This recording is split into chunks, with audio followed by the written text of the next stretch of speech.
तोरा दुख होई थवा जाना कुछ जे खतवा से कौची से नीमक लगा दूं मुंह में कर।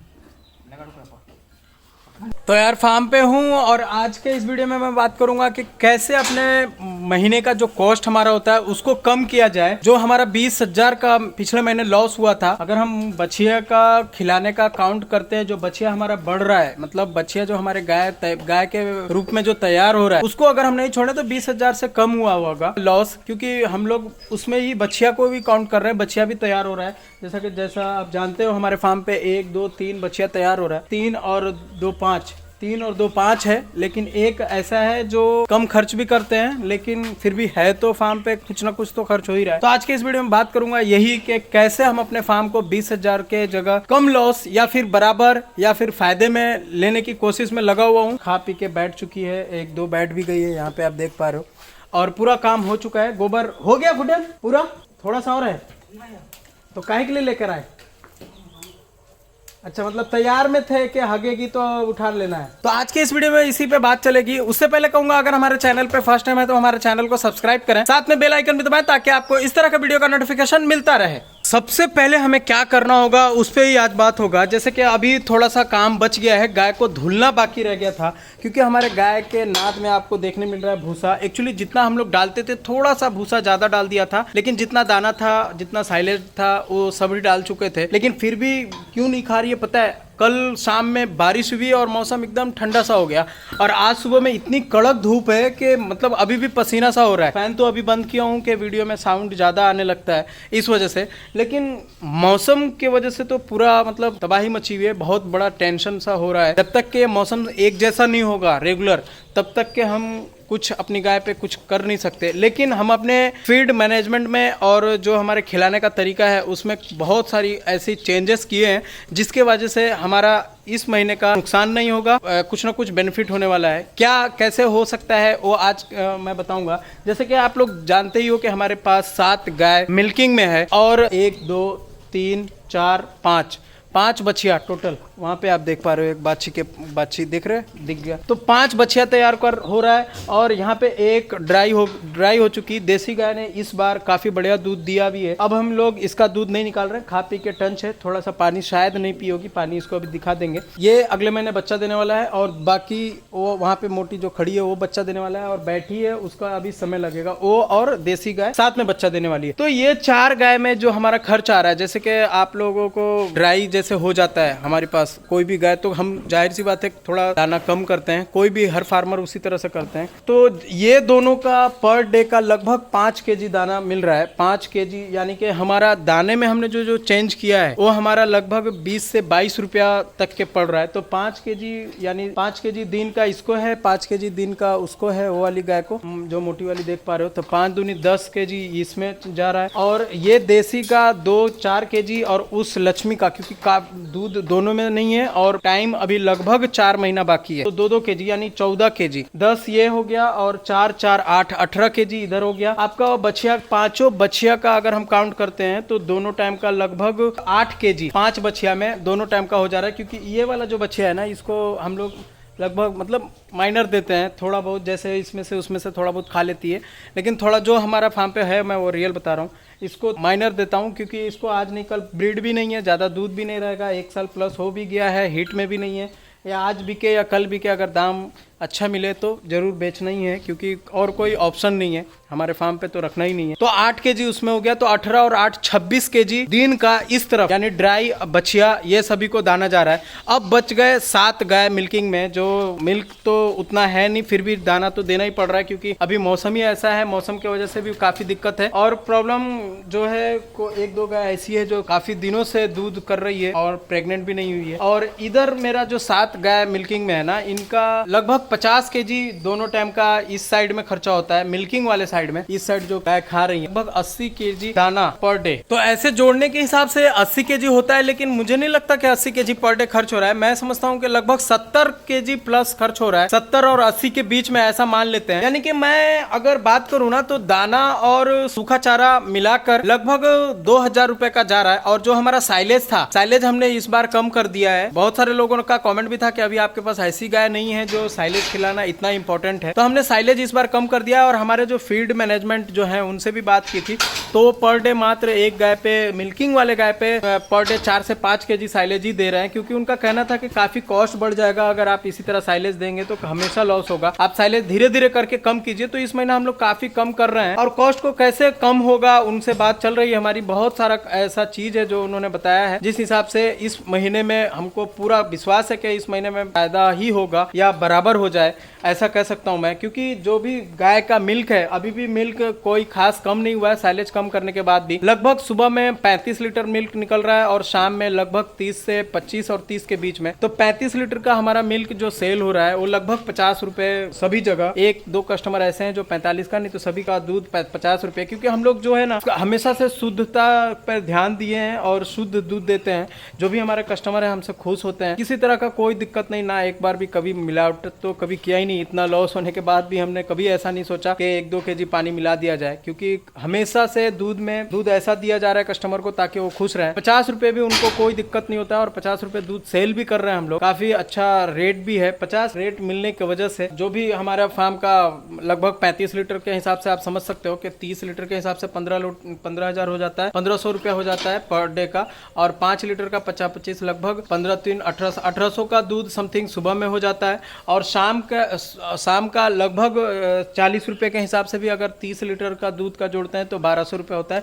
यानी कि लगभग 2800 से 3000, कभी 2500 से 3000 कह सकते हो आप कि पर डे का दूध से आ रहा है 2500 से 3000। अब इसमें खिलाने में ही आप कॉस्ट समझ सकते हो कि कितना हो रहा है। अंदाजन मुझे ऐसा नहीं लगता कि 2500 प्लस होना चाहिए। वर्कर वगैरह काट निकाल कर 2500 रुपया से कम हो रहा है। ये मैं कंफर्म इसलिए इस वीडियो में नहीं बताना चाह रहा हूँ कि मैं पूरा अगले महीने जो हमारा हिसाब आएगा पूरा एक एक करके, जैसे पिछले महीने का बताया था उसी तरह से हमने, क्योंकि एक्चुअली मैं लिख कर नहीं बता रहा हूँ ना, मैं ऐसे ही बोल रहा हूँ। लिखा हुआ सब कुछ है, लेकिन मैं नहीं चाहता कि सभी चीज़ खोल दिया जाए आपके सामने। अगला महीना जो मैं बेनिफिट्स में आकर बताऊंगा तो पूरा आपको डिटेल्स के साथ कैसे बेनिफिट हो पाएगा, कैसे हमने किया, क्या क्या कमी की, क्या क्या नहीं दे रहे हैं, कैसे बेनिफिट्स में आए। क्योंकि इस महीने अगर हम बात करें तो काफ़ी चीज़ महंगा हो गया है। चोकर का प्राइस महंगा हो गया है, मक्का महंगा हो गया है। तो हम लोग दाना अभी भी नहीं बनाए हैं। मैं वीडियो में जैसे ही दाना बनाऊंगा वो भी दाना दिखाऊंगा। अभी तक दाना हम लोग बना नहीं रहे,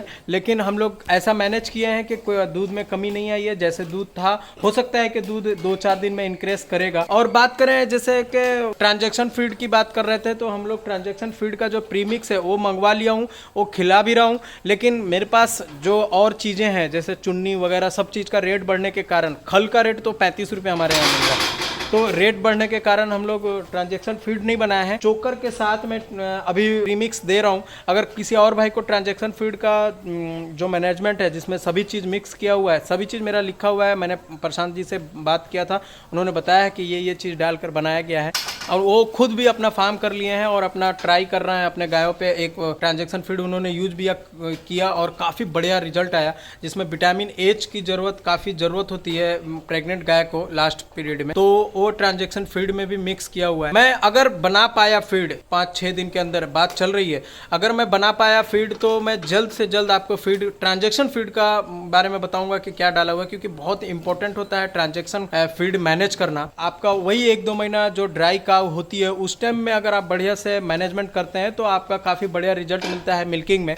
तो उस पर बात मैं करूंगा, क्योंकि मैं कोशिश में लगा हुआ हूं। जैसे ही ट्रांजैक्शन फीड मेरा तैयार होता है कहीं पे, या फिर मैं अपना दाना मंगवाता हूं, तो मैं जल्द से जल्द आपको वीडियो देने की कोशिश करूंगा, ताकि आप भी अपना फार्म के लिए ट्रांजैक्शन फीड जरूर बनाएं और अपनी गाय को देकर ट्राई कर आप एक अच्छा सा मिल्किंग में रिजल्ट लें। तो ये सभी जो गाय के बारे में, जैसा कि मैंने बोला कि इस बार महीने में लॉस नहीं होने देना है, चाहे कुछ भी करना पड़ जाए। सभी को खिला पिला भी रहे हैं। ऐसा नहीं है कि मतलब दाना कम दे रहा हूँ, दाना कम देता तो दूध कम हो जाएगा। देख पा रहे हो दाना तो इतना दिया गया है कि ये खा नहीं रही हैं। लेकिन कुछ ना कुछ हम लोग चेंजेस किए हैं। जो हमने चेंजेस किए हैं हमने इस बार अपने फार्म पे, वो आगे वीडियो में आएगा, आपको जल्दी आएगा। जब हम मंथली का वीडियो बनाएंगे, महीने वाला वीडियो बनाएंगे, जिसमें हमारा फायदा, घाटा, नुकसान जो भी हुआ है वो उसमें मैं आपको बिल्कुल आसानी से एक एक करके बता दूंगा। क्योंकि हर महीने इतना लॉस तो मेरे बस की बात नहीं है। फार्म बंद करने की नौबत आ जाएगी अगर आप खुद सोचो ना यार कि आप कमा रहे हो और एक जगह पे वेस्ट जा रहा है, मतलब कि आपका सब पैसा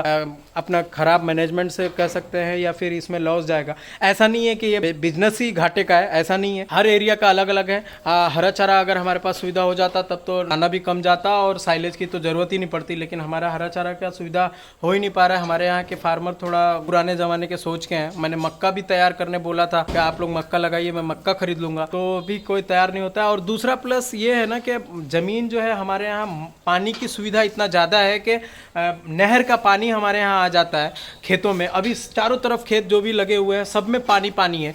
तो जब तक कि थोड़ा ऊंचा जमीन जहाँ पे पानी हमको ज़रूरत है तब हम लें, यहाँ पे बिना ज़रूरत का भी आपके खेत में पानी आ जाएगा, क्योंकि अगल बगल वाले को धान में पानी की ज़रूरत पड़ेगी तो वो आपके खेत के थ्रू लेकर आएंगे। तो इस वजह से हमारा हरा चारा नहीं लग पा रहा है। हरा चारा जल्द ही लगेगा, जैसे ही धान कटेगा उसके बाद हरा चारा मैं लगवाऊंगा इधर जो भी आसपास के खेत में, क्योंकि हमारे पास मोटर का भी सुविधा है। आपने देखा ही था, हमने हरा चारा लगाया भी था, जो हमको बीज मिला था डेयरी से।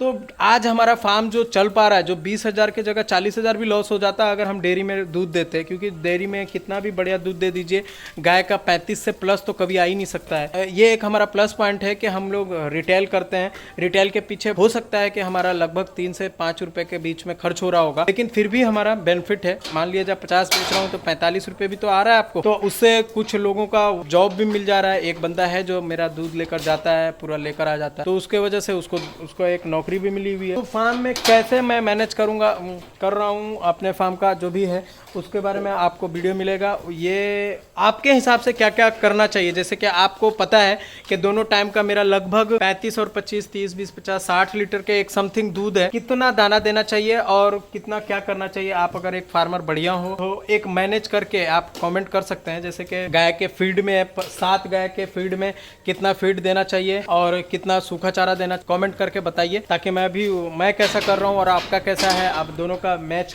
कितना ज़्यादा कर रहा है कितना कम, वो मुझे मालूम पड़ सके। वैसे हमने अपने फीड मैनेजमेंट जो है उनसे बात की है और वो मेरे को पूरा क्लियर बताया है कि ऐसे ऐसे करना है। तो दोस्तों कैसा लगा हमारा वीडियो में कमेंट करके ज़रूर बताएं। उम्मीद करता हूँ आपको ये वीडियो पसंद आया होगा। वीडियो को लाइक शेयर ज़रूर कर दें। और एक चीज़ और बताना चाहूँगा, अगर कोई हमारे वीडियो से किसी तरह की दिक्कत आती हो आपको तो कमेंट कर सकते हैं। बहुत सारे ऐसे मैं समझता हूँ कि नए फार्मर हमसे जुड़कर फार्म किए भी हैं और वो बेनिफिट्स में भी हैं, और बहुत सारे ऐसे हैं जो फार्म करना चाहते हैं लेकिन कंफ्यूजन में हो जाते हैं कि आपको इतना लॉस हो रहा है तो मेरे को भी लॉस होगा। ऐसा नहीं है, हर किसी का अलग अलग है। अगर ये बिजनेस लॉस का होता तो हमको शुद्ध दूध नहीं मिलता। अगर आपको शुद्ध दूध मिल रहा है इसका मतलब ये है कि जितने भी फार्मर हैं वो कहीं ना कहीं फायदा हो रहा है उनको, तभी तो वो फार्म का वो चला रहा है। नहीं अगर लॉस होता तो क्यों फार्म को चलाते। ये कमेंट करना कि ये बिजनेस ही लॉस का है, ये मैं नहीं समझता कि ये सही कमेंट है। लेकिन हाँ, तरीका मेरा गलत हो सकता है, मैं अपने हिसाब से चला रहा हूँ वो हमारा गलत हो सकता है, लेकिन ये बिजनेस को मैं गलत नहीं बोल सकता। ये बिजनेस से काफ़ी लोगों ने अपना एक बढ़िया बिजनेस के रूप में लिया है और बढ़िया बेनिफिट्स कमाए हैं, अच्छा सा पैसा कमा कर सब कुछ कर रहे हैं। बहुत सारे ऐसे लोग हैं जिनको मैं जानता हूँ। तो ये बिजनेस खराब नहीं है, ऐसा कमेंट करना ये गलत है मेरे हिसाब से। ये बिजनेस मैं समझता हूँ कि काफ़ी बढ़िया है, लेकिन लक और तरीका सही होना चाहिए। मक्खी का तो अभी तक कोई उपाय हुआ नहीं है। मक्खी का बहुत सारे लोगों ने कमेंट किया था कि फ्लाई ट्रैप लगाइए, हमने लगाया भी। फ्लाई ट्रैप का आपको यहाँ पे जो देख रहे हो ढक्कन, ये देखो ढक्कन, एक दिन आंधी आया था ये उड़ गया था। तो फ्लाई ट्रैप में आज तक 1-2 मक्खी के अलावा और मक्खी उसके अंदर गया नहीं। फ्लाई ट्रैप मेरे यहाँ काम नहीं कर रहा है। इसका कारण सबसे बड़ा ये है कि हमारे यहाँ खुला हुआ एरिया है, इसी वजह से काम नहीं किया। आइए मैं भुट्टन बाबू से मिलाता हूँ और आपको अपना प्रीमिक्स दिखा देता हूँ, जो हमने प्रीमिक्स ट्रांजेक्शन फीड का ला के रखा है। यहाँ पे देख रहे हो अभी भी इतना सारा बचा हुआ है, इतना ज़्यादा बचा है तो आप समझ सकते हो कि ज़रूर कहीं ना कहीं गाय का पेट में खाने का इच्छा नहीं है। इसमें साइलेज मिक्स है, दाना मिक्स है, सभी चीज़ मिक्स किया हुआ है। हल्का सा पानी में डालकर भिगा कर दे देते हैं। खा लेगी, मुझे पता है कि ये खाएगी, लेकिन थोड़ा लेट कर रही है। अब मैं ट्रांजैक्शन फीड की बात कर रहा था, जो हमने प्रीमिक्स मंगवाया है। ये एक गाय का प्रीमिक्स है, इतना प्रीमिक्स है ये। अगर किसी को चाहिए तो आप प्रशांत जी से बात करके ले सकते हैं, जिनके पास नंबर नहीं है मैं नंबर इस वीडियो में दे देता हूँ लास्ट में, ताकि आप भी फायदा उठा सकें। भाई हैं इधर मेहनत कर रहे हैं तो थोड़ा सा मिलवा देता हूँ, क्योंकि बहुत सारे लोगों का कमेंट रहता है भैया भुट्टन भाई से जरूर 1 मिनट के लिए मिलवा दिया कीजिए। भुट्टन बाबू मालिक प्रणाम। प्रणाम। खुश रहा। काम हो गया। आज बड़ी गर्मी है ना, आज गर्मी बड़ी ज़्यादा है। गाय सब खलवा ना है, देखा ना देखा खलवा ना है ताकि दी खाइत ना है गर्मी चलते तो ना खाई थी तो कोई उपाय होवे के चाहिए ना कुछ जे खतवा से कौची से नीमक लगा दूं मुंह में कर मुँह में नीमक लगड़े के तो लावा चला पकड़ा तो नहीं खाओ है ना नीमक चल था हम्म? ना चलो चला चल पकड़ चल तो यार जैसा भूटन भाई ने बोला है बात तो सही है, नमक रगड़ा जाता था। हम पुराने ज़माने के लोग ऐसा नमक रगड़ते थे। तो भूटन की बात तो यार भूटन भाई ने तो कमाल कर दिया। भूटन कमाल हो गया ना। अब खा गए भूटन ये खतवा देखा खतवा खतवा खतवा ना हो हाँ अब वो आओ कोई के रगड़बा हूँ मरखंडी के ऊ ना मारे तो दोस्तों एक चीज़ मैं भूल गया था बोलने के लिए। मैं अगर चाहूँ तो फार्म नहीं भी करूँ ना तो हमारा खर्चा पानी चल सकता है, मगर मैं क्यों फार्म किया हूँ इसका क्या वजह है। सबसे पहला तो मुझे शौक है, गायों से लगाव है। हमने इतना फार्म पे घुमा था जब शुरुआत में हमने चैनल चालू की थी, चाहे वो छोटा हो फार्म चाहे बड़ा फार्म हो। हम बहुत बड़े बड़े फार्म पे भी गए। मुझे ऐसा शौक है कि हम अपने पास भी एक ऐसा गाय तैयार करें, जैसे कि ये बच्चिया भी तैयार होगी तो काफ़ी बढ़िया होगा। एक दिल में लगाव था कि मुझे अच्छा सा गाय पालना है, हमारे फार्म पे भी 40 से 45 लीटर तक दूध करे। पता नहीं कब वो सपना पूरा हो गया। हमने फार्म तो बड़ा फार्म का भी एक सपना था कि हम फार्म तो बना लिए, लेकिन ये मेरा सपना लगा रहेगा, चाहे मेरे घर से कितना भी मुझे लगाना पड़ जाए। मैं फार्म तो चाहे हर हाल में फार्म को सक्सेस रूप में लेकर जाकर ही रहूँगा, चाहे मुझे कुछ भी करना पड़ जाए।